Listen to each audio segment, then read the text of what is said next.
என் மனைவி வந்து கல்யாணம் பண்ணுற வரைக்கும் ஒயிட்டு போட்டதே கிடையாது. அவங்க வளர்ந்த சபையில் அவங்க விசுவாசியாக தான் இருந்தாங்க. ஒயிட்டு போட்ட மாதிரி எனக்கு தெரியல, எந்த ஃபோட்டோலையும் நான் இது வரைக்கும் பார்த்ததில்லை. அவங்க சொல்லுவாங்க, சர்ச்சுக்கு போனாலே பொட்டு புடவை தவிர வேறு எதுவும் கட்ட மாட்டாங்க. அவங்களுக்கு அவ்வளோ பிடிச்சது. அவங்க வீட்டில் அவங்களுக்கு இருக்க ஒரு பொண்ணு எல்லாம் அவங்க அம்மாவுடைய புடவைகள் எல்லாம் அவங்களுக்கு வாங்கி கொடுத்தது எல்லாம் கலர் கலராக தான் போட்டு அவங்க போனாங்க.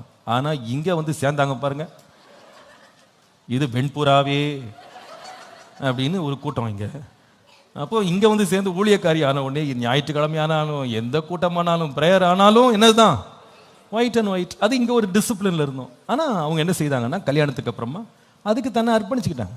அதில் என்ன இருக்குது, பரவாயில்ல, குடும்பம் தானே, இதில் என்ன இருக்குது, நம்ம குடும்பமாக ஊழியம் செய்கிறோம், அதில் கொஞ்சம் மாறிக்கலாம் அப்படின்வாங்க. எனக்கு வந்து ஒரு கலரில் தான் எனக்கு என் மனைவிக்கு புடவை வாங்கவே எனக்கு தெரியும். அந்த ஒரு கலர் தான். எங்கள் மனைவி வந்து நான் புடவை வாங்க போகிறனாலே அவங்களுக்கு ஒரே கஷ்டமாக தான் இருக்கும். ஏன்னா இவர் இந்த கலரை தவிர வேறு எந்த கலருமே வாங்க மாட்டார். ஆனால் பாவம், நானும் அதே கலரை பல ஷேடில் வாங்கி கொடுத்தாலும் போட்டுக்கிட்டு சகிச்சுக்கிட்டு என்னோட வாழ்ந்து ஏதோ காலத்தை ஓட்டுறாங்க. இப்போ அதெல்லாம் ஏன் அப்படின்னா, என்ன பண்ணுறது, புருஷன் ஆகிட்டாரு, வாங்கி கொடுக்குறது என்ன பண்ணணும், போட்டு தாங்கணும். வீட்டுக்கு போன பிறகு தான் தெரியும் என்ன ஆக போகுது. சரி ஏதோ ஒன்று. ஆனால் இந்த சகிப்பு அப்படின்றது தேவை.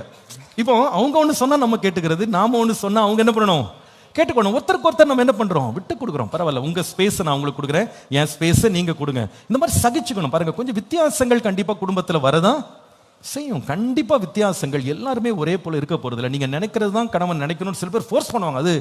அது மாதிரி மனைவி வந்து என்ன மாதிரியே இருக்கணும் அப்படின்னு நினைப்பாங்க. இருக்க மாட்டாங்க. Everybody is different. நாம் அந்த we should learn the differences. அவங்களுடைய விருப்பங்கள் என்ன அப்படின்னு புரிஞ்சுக்கிட்டா நாம் வந்து குடும்பத்தை எப்படி நடத்த முடியும், மிக சந்தோஷமாக நடத்த முடியும்.